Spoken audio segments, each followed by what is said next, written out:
What was it like?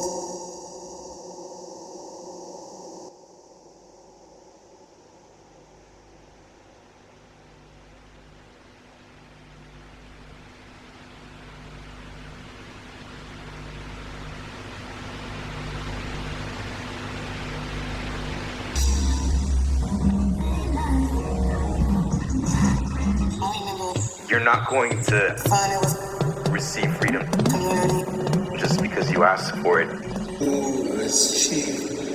If it were that simple, our world would be very different. But she felt that if children were given the tender love and care that they needed, given the nourishment that they needed, the medical care that they needed. The student was talking about how that was the first time in their life that they weren't afraid that they could potentially die, and the strength and resilience, the beauty of a people and their ability to... But protection was honesty. There was never any denial about what was difficult out there.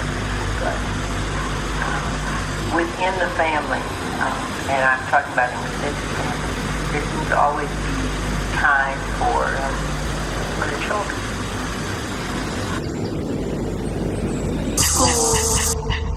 School.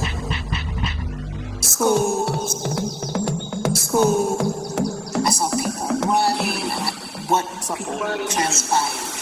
The child's life. The verdict of verdict. Well, before it was fun, it was community, you know. People playing in neighborhoods, just be like, you know, so, you know, playing, you know. Being able to go to the neighborhood together, to market, to shop, to play. You know, to go to the parks, you know, and to play. Playing in neighborhood, community, to play.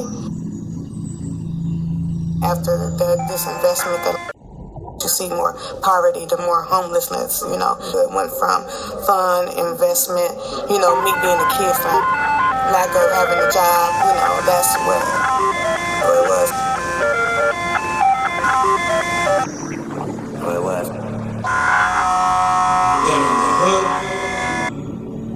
What it was.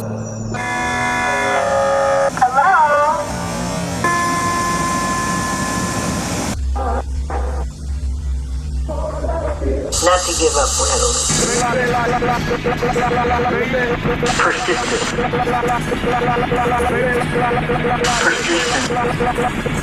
A goal.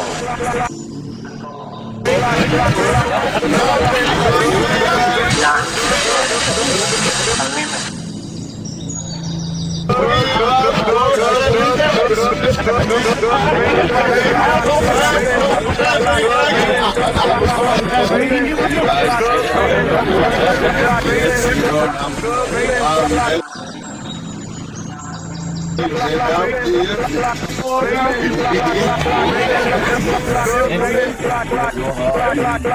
Mottos on the wall that were kind of progressive, positive, and hopeful. The changes that were in the community, they were fading on the same walls with no changes. Same walls, no changes.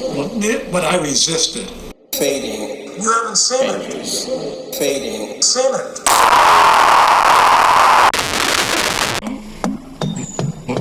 But I resisted. And I began to become aware of some economic realities of how things can be done in the hood, but the money goes out of the hood. As I saw that operating. A lot of chaos. I saw people running, and I just saw a whole lot of fires. Difficult to care for. Love. Never slept at all. Never slept. It was rebellion. It was something that needed to happen. Chaos. They were Chaos. resistant. But I resisted. chaos. For days and days, it was just fire and just Frightening, but also really beautiful. Healing. That contradiction is allowed to exist in itself. History of resilience, struggle, exist.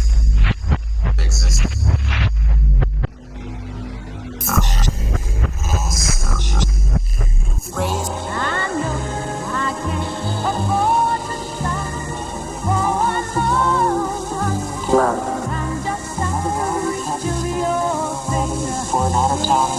institutionalized neglect, the ability to ignore. An active resistance really saying, we're tired, we aren't going to take this anymore. Projectile vomiting, as I recall. And they'd have to start all over.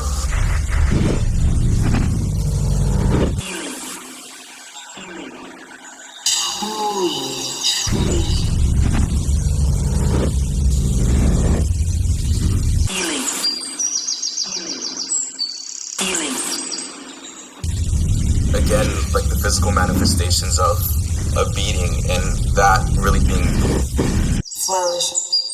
That's my personal statement. a beating. Swinging. They just started like hitting them. The fight for justice. For my daughter, the grandkids, and for everybody that is tangible. Well, that was my stake in society. That was, and I saw that what he had seen was that there was a systematic attempt to perpetuate an underclass in order to allow the upper classes to develop and make profit. There's just a critical dynamic of power elites that kind of retards the pace of that. Nobody wanted to look at the fact that there was a black underclass. Least of all black people, because we always felt that there was a way out. And he was saying essentially, the black family is being broken up, not by black families, but by policies. Because Department of Children's Services had a policy that no family could receive welfare funds if there was an unemployed male in the house. flourish.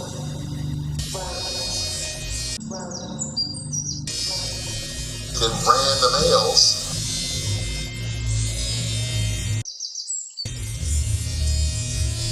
out of the family. You haven't seen it. You haven't seen it. You haven't seen it.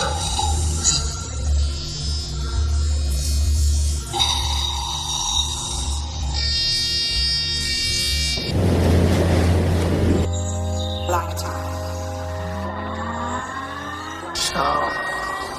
It's like the land that time forgot. So it's devastating still to me to see 30 years ago. It's sort of like my generation got a sentence of 25 years to life. You know, that to me is the most devastating part.